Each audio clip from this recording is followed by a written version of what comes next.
avez publié À l'écoute de son être intérieur et appel des êtres de lumière. Voilà. On a tous des personnalités multiples. Mais vous, c'est assez extraordinaire parce que j'aimerais que vous me répondiez, que vous me disiez s'il y a Mrs. Hyde et Dr. Jekyll séparés ou en même temps. Parce que Sciences Po, DESS de ressources humaines, journalisme, DRH d'un leader pharmaceutique, et puis certifié hypnose ericksonienne, PNL, soins énergétiques, thérapie d'intégration mémorielle et de libération émotionnelle. Vous avez fait tout ça en même temps ou séparément? Partie en même temps. C'est-à-dire que quand je travaillais, j'ai eu un tel appel vers ce qu'on peut appeler une dimension plus spirituelle que je me suis formée en fait pendant toutes mes vacances. Et puis à un moment donné, c'était comme vraiment une évidence intérieure qu'il y avait autre chose qui m'appelait.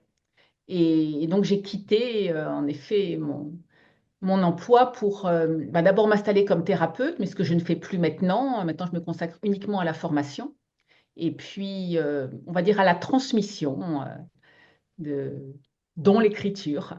Quel a été le déclic? Le déclic, Oui, ça a été, pour passer de la vie matérielle à la vie spirituelle. alors, je peux pas vraiment dire, enfin, il n'y a pas eu un seul déclic parce que ça a été vraiment un appel intérieur depuis mon adolescence. Ensuite, on va dire qu'il y a eu des tournants. Et un de ces tournants, ça a été quand j'ai écouté pour la première fois, à l'époque c'était une cassette, d'une femme qui était ce qu'on appelle canal, c'est-à-dire qui recevait des messages de guides de lumière.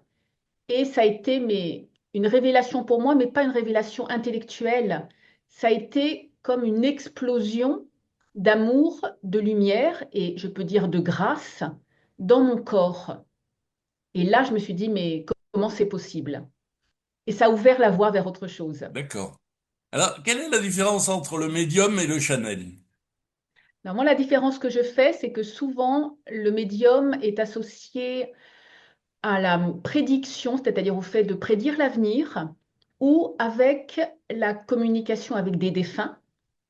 Alors que le channel, lui, c'est quelqu'un qui va faire, on va dire, un pont entre le ciel et la terre, comme ça a existé de tout temps, et qui va recevoir et retransmettre les énergies et les messages de ce qu'on appelle des êtres de lumière. Ça peut être des anges, ça peut être souvent des guides ou des maîtres de lumière qui se sont incarnés, hein, qui ont connu l'expérience sur Terre et qui ont atteint un tel niveau d'amour, de sagesse, de réalisation intérieure qu'ils peuvent, on va dire, nous guider, comme souvent l'image que je prends, comme le feraient des grands frères ou des grandes sœurs bienveillantes. Dans votre ouvrage, l'écoute du guide intérieur, on peut se poser la question, c'est une méthode d'introspection plutôt ou plutôt un outil de développement personnel? C'est un peu, je dirais, un peu des deux, mais c'est surtout, enfin, c'est tous les messages, les enseignements et également les guidances pratiques hein, que j'ai reçues de mes propres guides, hein, des maîtres de lumière que je reçois pour nous aider à aller vers une plus grande autonomie dans un contact avec notre sagesse intérieure, et également avec ce qu'on peut appeler notre mission d'âme, avec l'ouverture de notre cœur, avec tous nos potentiels. Donc, on va dire que ce sont plus des enseignements et des outils à la fois de contact avec notre être profond, le plus aimant, le plus sage, et, et puis en même temps des enseignements et des outils pour nous élever, mais toujours au-delà de tout dogme et à l'écoute vraiment de notre propre être intérieur.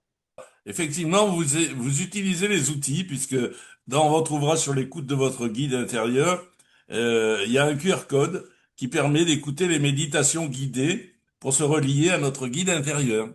Vous avez Alors oui, également, chez Très Daniel, créé des cartes pour quelque part avoir des réponses aux questions quotidiennes qu'on peut se poser. exactement. Et Donc, en complément, Et si je Oui, peux ajouter quelque chose, c'est qu'en complément, j'ai aussi créé enfin, une mini-formation sur comment se relier à son guide intérieur pour pouvoir être guidé au quotidien et recevoir des réponses justes pour nous.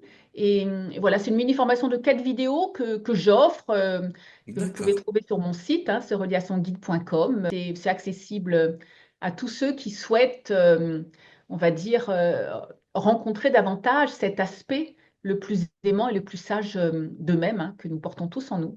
Sans déflorer, puisqu'il faut quand même conserver la curiosité de ceux qui vont aller voir ces informations et ces formations. Quelles sont les étapes essentielles pour se relier à son guide intérieur? D'abord, une étape que j'appelle de nettoyage, nettoyage dans le sens de libération de tout ce qui peut y faire obstacle. Et souvent, ça va être des émotions qui nous alourdissent ou des croyances limitatives, j'y arriverai pas, ou c'est possible pour les autres et pas pour moi. Et donc, on va d'abord s'alléger de tout cela.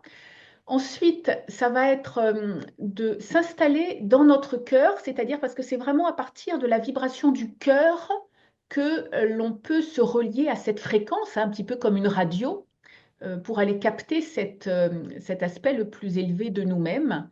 Ça va être aussi d'apaiser notre mental, parce que le mental va souvent, on peut dire, faire des interférences.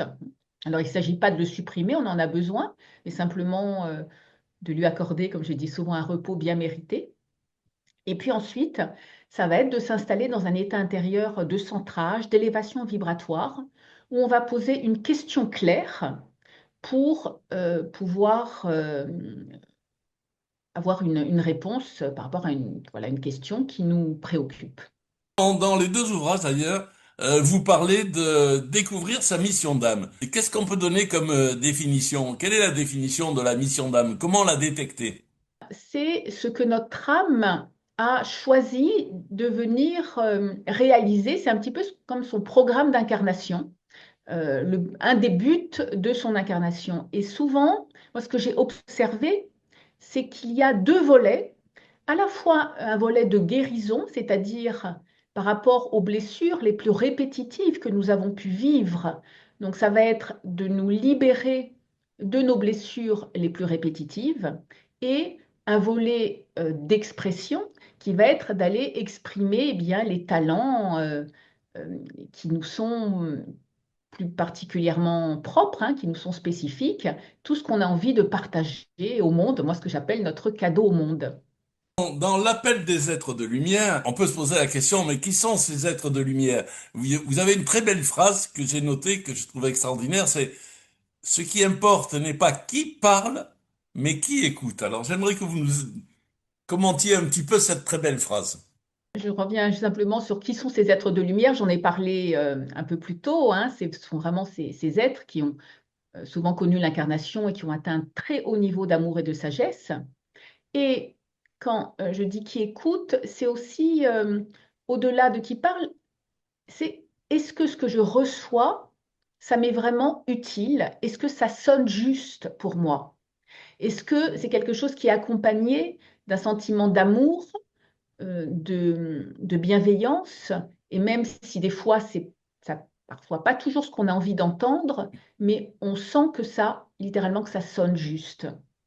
Et qui écoute, c'est bien justement, c'est la partie de nous dont on a commencé à évoquer, c'est notre guide intérieur, c'est la partie de nous justement la plus sage, celle qui a aussi le plus grand discernement, qui peut le mieux se mettre à l'écoute de ces messages plus subtils et les reconnaître comme tels.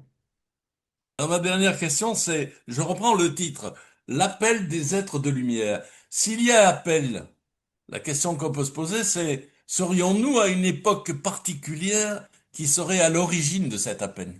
Les personnes, comme j'ai dit, sont en contact avec les êtres de lumière, il y en a toujours eu.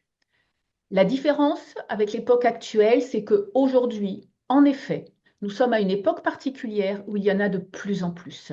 Parce que de plus en plus de personnes actuellement voient leur perception s'éveiller, sont confrontées à des phénomènes qu'ils ne comprennent pas toujours ou ils reçoivent des messages, que ce soit par leurs rêves, par des intuitions, par des voix intérieures, ou Des ils sentent synchronicités? quelque chose qui dépasse leur réalité rationnelle, mais qui vient justement les aider à s'élever. Et ça, c'est de plus en plus fréquent. C'est ce que Jung appelait les synchronicités aussi, hein. Exactement, exactement, oui.